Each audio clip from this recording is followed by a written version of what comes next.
Casi Humanos, un podcast sobre lo más humano e inhumano de nosotros mismos. Hola, bienvenidas y bienvenidos una vez más a esto que Casi Humanos. Estoy muy contento de este nuevo episodio, otra dimensión humana, una de mis favoritas, corporalidad. Que hay mucho de qué hablar al respecto, ya que pues todo lo vivimos a través del cuerpo. Mi nombre es Carlos Octavio y bueno, mi compañera Zaira Camila. Zaira, ¿cómo estás? Hola querido amigo, estoy muy bien, muchas gracias, también muy contenta y emocionada por este capítulo de hoy. Hoy vamos a abordar, como bien dices, la dimensión corporal con una persona, una mujer muy valiente y a la vez muy joven que ha sorprendido creo que a casi todo el mundo, que es Malala Yousafzai, quien es oriunda de Pakistán y ha hecho una lucha feminista enfocada en la educación para las niñas en su mayoría, para niños y niñas, pero niñas en su mayoría. Sí, yo batallo todavía para pronunciar el nombre, pero bueno, este personaje humanizador maravilloso te lo presentamos después de la frase de hoy.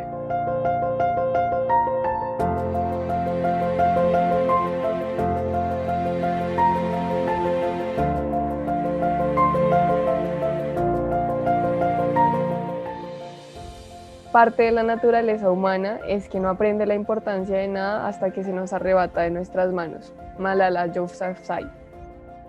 Buena frase, ya nos contarás un poquito más del contexto, amiga, como sueles hacer respecto a Malala. Pero creo que va a ser bonito acordar, pues, con reconocer la corporalidad desde este personaje por una cosa muy particular, y es que no la enfocamos pues desde un deportista famoso, desde algún artista famoso o alguien reconocido mundialmente, ¿no? Por ser un modelo físico. En ese tipo de corporalidad nos moveremos, ya te contaremos por qué, pero un poquito de la historia de Malala primero, ¿no? Listo, claro que sí. Bueno, Malala, como ya dije, es oriunda de Pakistán, nació en 1997, es una persona muy joven, tiene en este momento 23 años, 22 años. Sí, 23. Es en realidad muy joven y ya tiene el Nobel de la Paz. Entonces la pregunta es, ¿por qué tiene este reconocimiento internacional? Y la respuesta es porque, bueno, ella tiene una lucha por la educación dentro de Pakistán y uno de los hechos más ruidosos y más de mayor resistencia que ella ha realizado fue enfrentarse a los talibanes. Los talibanes, que son un grupo político paramilitar que practica el Islam moderno, pero también como el Islam ortodoxo. Y es un grupo básicamente violento que quiere controlar casi que toda Pakistán y retomar el poder que obtuvo hace ya 2 décadas en principios de los años 2000. Es un grupo que al ver que perdió el poder, ha intentado retomarlo a toda costa y lo ha intentado hacer a través de acciones muy violentas y atentados muy violentos contra la población en Afganistán y en Pakistán, porque más o menos está ubicada en la frontera de estos dos países, así que tiene control en ambos lados. Afortunadamente, el año pasado empezaron algunos indicios de negociaciones de la paz entre los talibanes y el gobierno de Pakistán. Sin embargo, pues no han habido frutos puntuales y materiales a partir de estos incipientes diálogos. Y bueno, Malala fue víctima de abusos y violencias cotidianas dentro de Pakistán y decidió contarlo al mundo. Entonces ella creó un blog en el que publicaba en la página virtual de la BBC cómo vivía diariamente las amenazas de los talibanes y cómo era ser mujer en ese contexto, porque no es un secreto que en estas zonas y sobre todo en las comunidades musulmanas hay una subordinación y unas condiciones muy difíciles para las mujeres en comparación a, por ejemplo, lo que vivimos en Colombia o en general lo que vivimos en Occidente. A partir de estas publicaciones, la BBC la contactó y fue allí donde empezó a tener un reconocimiento un poco más internacional. Sin embargo, esto también tuvo impactos negativos en su vida, pues recibió amenazas fuertes de los talibanes, ella siendo una niña de 13 años. Y estas amenazas se hicieron real cuando ya tenía 15 años y recibió un atentado, fue víctima de un atentado y recibió 3 disparos, dejándola pues gravemente herida, evidentemente. Y luego fue atendida en Gran Bretaña, donde logró sobrevivir, tuvo una larga recuperación y allí siguió siendo activista por los derechos de las mujeres, los derechos humanos y sobre todo por la educación. Ella se radicó en Gran Bretaña y allí estudió y en este momento es estudiante de Oxford. En 2013 tuvo la posibilidad de hablar ante la ONU, donde fue como su primer gran, ¿cómo se dice esto? Como gran muestra al mundo y muestra de lo que ella estaba haciendo y de su lucha, de su historia como mujer pakistaní. Y este 12 de julio se volvió el día de Malala, que coincide casualmente con el día de su cumpleaños. Y posteriormente, a los 17 años, recibe el Nobel de la Paz, siendo la persona más joven en recibirlo. Y bueno, al día de hoy sigue defendiendo los derechos humanos y ya cuenta con una organización y una fundación que ayuda a niños y niñas para acceder a educación digna y de calidad. Sí, yo creo que muy buen contexto, muchas gracias. Creo Con que, gusto.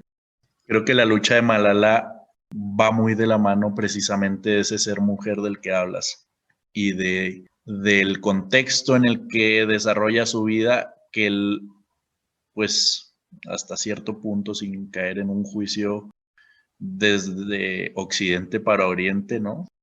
Es en cierto modo de opresión, ¿no? Su lucha es por la educación precisamente porque no se le permite a ella estudiar cuando son invadidos por los talibanes y a las mujeres en general no se les permite estudiar. Esto me lleva ya entrando un poquito en tema, dimensión corporal. Hay un montón de discriminaciones en el mundo, en Oriente, en Occidente, por un sinfín de situaciones que precisamente están relacionadas a la corporalidad. Ahorita está muy, muy fuerte el movimiento feminista, por ejemplo, pero hay discriminación corporal con los negros, con comunidades indígenas, hay discriminación con gente de otras etnias, dependiendo del país en el que vives. Estoy seguro de que hay algún tipo de discriminación con algunas etnias y hay discriminación, vaya, hasta por La religión. sí, la religión también y no, a lo que iba es a la belleza física, ¿no? Se les Ujú. discrimina muy feo. Esta sociedad discrimina a la gente que carece de belleza, ¿no? Sí. Eh, o lo que entendemos por belleza, que también es un constructo social, pero bueno, para no salirnos del tema vuelvo, que a mí me gusta irme a palotear. Creo que reconocemos a Malala como un personaje humanizador en cuanto a la dimensión corporal, porque ella lucha por un reconocimiento de que hay una igualdad a pesar del cuerpo en el que vivas, ¿no? Porque en últimas vivimos en el cuerpo y no podemos prescindir de él. Ella está buscando una equidad en cuanto a las oportunidades, independientemente de la situación que te haya tocado en tu cuerpo, que te haya tocado. Ya hemos hablado aquí de que no se distingue, esta es una distinción que comenzó en filosofía occidental, en Grecia, entre el cuerpo y el espíritu. Aquí no se entiende cuerpo y espíritu. Tú eres cuerpo, no, yo soy cuerpo, Zaira es cuerpo, y no puedes prescindir de tu cuerpo. Y entonces es ahí donde se está dando la lucha. La lucha que se está dando en ella es una lucha a través de su cuerpo porque se respete la igualdad de las personas a pesar del cuerpo en el que estén viviendo. Considero que también vivió sus luchas corporales, ¿no? Es por lo que atravesó después del atentado que mencionas y luchó por sobrevivir. Sí, totalmente de acuerdo contigo. Esta discriminación como mujer es una de las razones por la que ella empieza su lucha, pues ella en unas entrevistas explica que es muy curioso cómo en Occidente las niñas y las mujeres pueden ir a estudiar sin miedo, pueden ir a estudiar como parte de su cotidianidad y en su realidad le da miedo ir a la escuela, le da miedo ir a las clases porque los talibanes podrían asesinarla, podrían echarle ácido en su rostro, lo cual, pues, digamos, son testimonios muy impactantes.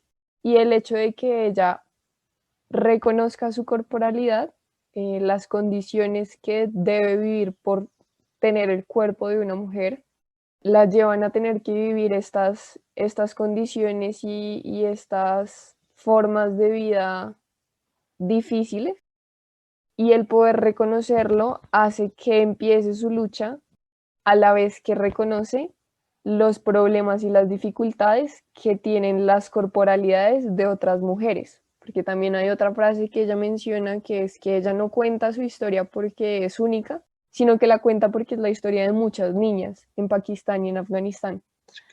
Y es la historia de otras mujeres, otras niñas que por su corporalidad se ven sometidas a las mismas violaciones, a la misma discriminación, a la misma falta de oportunidades por el hecho de tener esta corporalidad. Y por otro lado, retomando, por ejemplo, lo del atentado, pues es muy notorio cómo ella se empodera desde su corporalidad y es a la vez este cuerpo el que es blanco, el que es objetivo de ataques, de violencia, no solamente contra sus ideas y sus posturas y su defensa por los derechos, sino que el cuerpo de las personas se vuelve un blanco para acabar con esto que representa una amenaza, en este caso para los talibanes. Sí, el cuerpo, definitivamente nuestro cuerpo es, o sea, somos nosotros en definitiva el cuerpo completo. Y ahí entra también un poco el hecho de la frase, ¿no? Cuando algo nos falta, pues estamos en una situación de carencia y esa situación de carencia nos mete pues en una lucha, ¿no? ¿Por qué? Pues porque el cuerpo, si yo no sé, no reconozco mi situación en el contexto en el que me encuentro ahorita, sucede mucho que hay una especie de complejo de inferioridad frente al estereotipo europeo blanco, alto y fornido, que se nos presenta muchas veces en Hollywood y en redes sociales, pero que no lo vemos en la cotidianidad. Entonces, la idea también es reconocer que nuestro cuerpo, que somos nuestro cuerpo, y valorarlo a pesar de lo que consideramos carencias, porque si te sientes inferior frente a uno de estos tipos de estereotipos que se han hecho un constructo social, pues realmente no lo consideraría como una carencia. Carencia más bien ahí es que te falte una mano, esa sería una carencia corporal. Y reconocer tus posibilidades como Malala te permite direccionar desde donde estás parado y con mi cuerpo, con mis posibilidades, cuáles son las situaciones a las que me estoy enfrentando, cuáles son mis posibilidades también para hacer algo al respecto, ¿no? A mí me maravilla porque para mí no hay herramienta más poderosa que la boca y Malala, a pesar del contexto en el que vive y a pesar de ser discriminada por su cuerpo, eh, utiliza su boca para llevar el mensaje que quiere llevar al mundo y que está humanizando hasta cierto punto su situación contextual, ¿no? Dentro de sus posibilidades. Y a la edad que lo hizo, porque también eso es muy impresionante. Ujú. Sí, total. Y esta apropiación de su cuerpo, a partir de lo que hablas, me hace pensar que también es una apropiación de su historia, porque bueno, no es una lección que tenemos nosotros de ser mestizos, de ser negros, de ser blancos, de ser lo que sea que seamos, sino que es un resultado de la historia de nuestras vidas, de nuestros orígenes, y esta apropiación del cuerpo y de las afectaciones que tenemos como seres corporales nos permite reconocer esta historia que llevamos atrás y el poder abrazarla y hacerla nuestra nos lleva en cierto punto también a defenderla y cuidarla. Entonces sí, pienso que la dimensión corporal en este caso, digamos, no es lo habitual en lo que nos pensaríamos que podríamos explicarla, porque efectivamente hay otras maneras de hacerlo. Sin embargo, es muy ilustrativo cómo Malala defiende los derechos a partir de su corporalidad. Sí, pues enlazado también con la dimensión afectiva, ¿no? Como que ya hablábamos que iba relacionado cómo se vive a través del cuerpo, ¿no? La afectividad. Y también, pues prácticamente cualquier otra dimensión se vive a través del cuerpo. Entonces, eh, trabajar eso, trabajar la corporalidad, reconocernos como cuerpo y reconocernos como, pues sí, herramientas de humanización en ese sentido, ¿no? Creo que esa es como la clave. Entonces, pues si no hay más, amiga, pasamos a las invitaciones. Sí, solo añadir que reconocer también estos discursos que no son reales que hay en torno a la corporalidad, como estos imaginarios de la belleza europea y la superioridad europea, pues también es una invitación desde la corporalidad a reconstruir y repensar esas maneras en las que hemos sido encaminados en nuestro pensamiento y repensarlo y cuestionarlo también para darnos cuenta que efectivamente no hay una inferioridad en cuanto a lo corporal.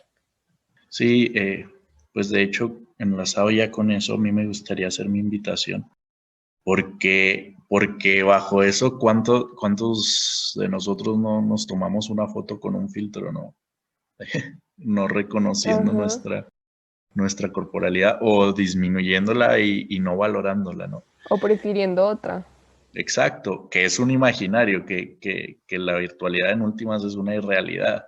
Entonces, la invitación sería mía a que te pares frente a un espejo, que te mires por 2 minutos, que te mires sin juzgarte, sin decir es que estoy feo, es que tengo la nariz muy grande, es que tengo unas orejotas de elefante o lo que se te ocurra.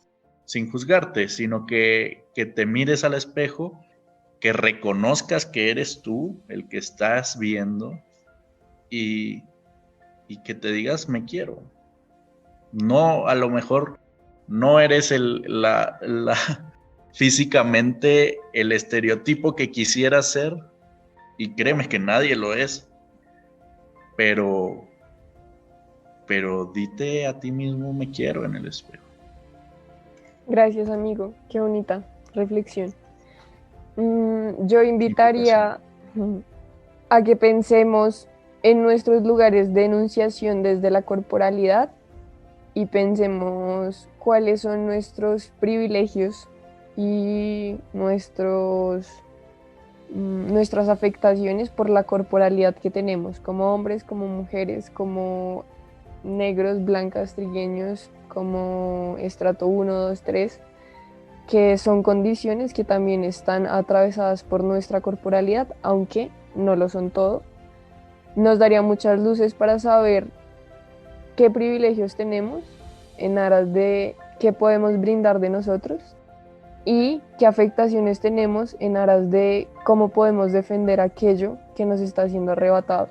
Y bueno, esa sería mi invitación.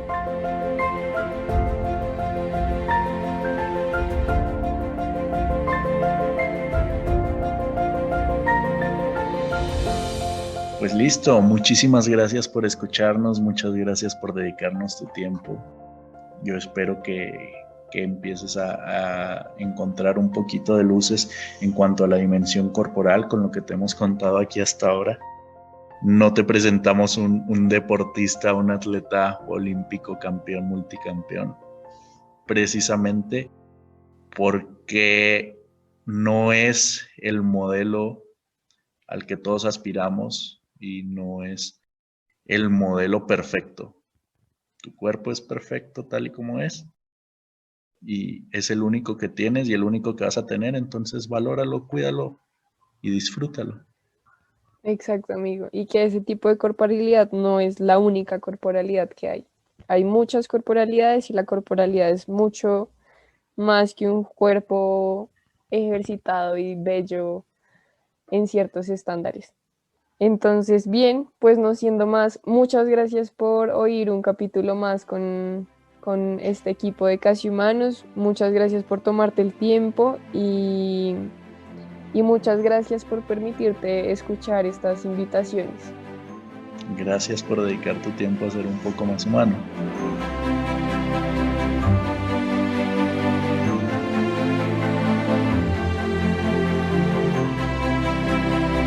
Yo estoy pensando lo mismo.